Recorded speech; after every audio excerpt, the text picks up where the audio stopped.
P.J. Walker needs to start again on Sunday. As for the Chicago Bears and their quarterback decision, head coach Matt Nagy said that he still is deciding between Nick Foles and Mitchell Trubisky, each of whom is coming off an injury. Trubisky's had the shoulder. Foles has had the hip. They play against the Packers on Sunday. With both working through the injuries, we'll see how the reps line up at practice. And Kyler Murray was throwing off to the side at practice today. The Cardinals were back at work on a Tuesday because they're coming off the Thursday night loss in Seattle against the Seahawks. They're getting ready for the Patriots on Sunday. Murray, despite hurting his shoulder on Thursday night, said he does expect to play against the Patriots. We'll see how much that shoulder injury hinders him on Sunday, Laura. Heading into Week 12 is just like a ton of quarterback news. I love it. All right, let's get to another quarterback, Carson Wentz. The Eagles QBs struggled lately. Let's talk about that, Dan. We'll get to you in a minute. We're going to. The Eagles clamoring for an obviously winnable NFC East. People are starting to wonder, would they make a change at quarterback as Wentz has nosedived in production? Could we see Jalen Hurts? Doug Peterson doesn't like the question. Is Carson Wentz going to start next week? Yes. No question about it? Yeah, no questions about it. He's our starter. Doug Peterson's like looking around. Anyway, no quarterback in the NFL has thrown more interceptions, been sacked more, or fumbled more than Carson Wentz this season. That's why people are asking the question, okay? He's also been off target on 23% of his passes. Once again, the worst mark in the league among qualifying quarterbacks. Dan, it's no secret that you've loved Carson Wentz this season and also for a long time. Are you still a believer despite those bad numbers I just told you about? Unquestionably. Listen, everything that's happened in Philly, no, Carson Wentz is not playing very good football right now.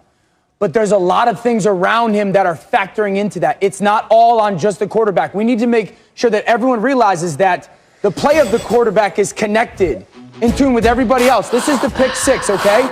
Look at the route concept. There's a little bit of a fake bubble, play action fake. Now watch the backside of this, because this tight end wing grouping, like you should be blocking that blitzing corner. Now, Carson Wentz, maybe you don't like to throw, maybe like, why aren't you letting it out of your hands? But he's really just going to go throw this check down. Carson Wentz, don't play hero ball. That's exactly what he's doing. Tight end wing doesn't pick up that number 4 pressure, leads to a pick six. How about this one? Where you're going to get a little play action fake, an orbit bubble behind the quarterback, and it's just the sail concept.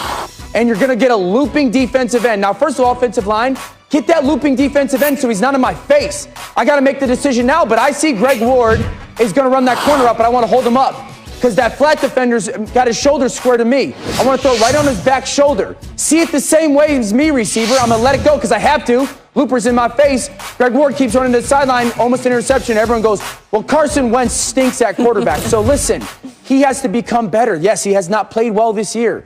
But I'm telling you, 35 throws on Sunday. There were 2 poor moments as a quarterback. 2 moments where I go, that's on the quarterback. That's just a bad read, a bad throw. So he has to play better, yes, but everything around him needs to get a lot better in Philadelphia. Why are we having this conversation on the day where it's just me and Dan, and I don't have someone else to back me up? Exactly. I'll back you up. It feels like this was planned, if I'm being honest. It also feels like I've never been a parent, but I have been a teacher, and I feel like I'm having a parent-teacher conference, and I just called the parent in, and I have to gently explain why their student is failing. And I'm going to do my best to do it gently because Dan Orlovsky is my beloved friend and colleague. Look, you're right about something, Dan. It's not even close to all being Carson Wentz's fault. Like, I've watched this Eagles offense closely, and it is a tornado of suck, which is a redundant phrase, but I feel it's an accurate one.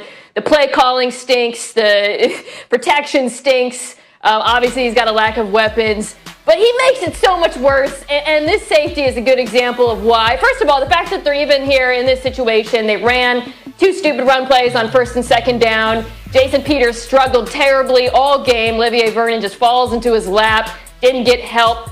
But Wentz, it's your 5th year, man. You got to throw the ball away. You know, it's situational football. You can't take the safety here. And I think it's an illustrative example, Dan, because, like I said, it's not all of his fault. But he is making it worse.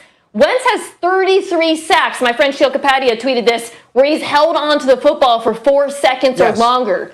No other quarterback in the NFL comes close to that. I don't know if it can be fixed. I really don't. And I'm not putting all the blame on him. I want to be perfectly clear about that. But I do know that he is making a bad situation worse. Well, first of all, Dan Orlovsky could have helped Carson Wentz this season. Let me just say that, okay? Boom. We're lucky to have Dan on NFL Live, not on the Eagles coaching staff, but he could have been a big help there. Number two, it's amazing to me that we're talking about whether Carson Wentz should keep his job, that Doug Peterson has asked it. I know he hasn't played well, but this is the former number 2 pick, a guy they've given an awful lot of money. They've made a big financial commitment to. He's played well in the past, and now they want blood in Philadelphia. And we're talking about whether Carson Wentz should be keeping his job, which in and of itself talks about the fact that there's a problem. And the fact, on number 3, anytime Mina King used the phrase tornado of suck on NFL Live, we've got a victory here.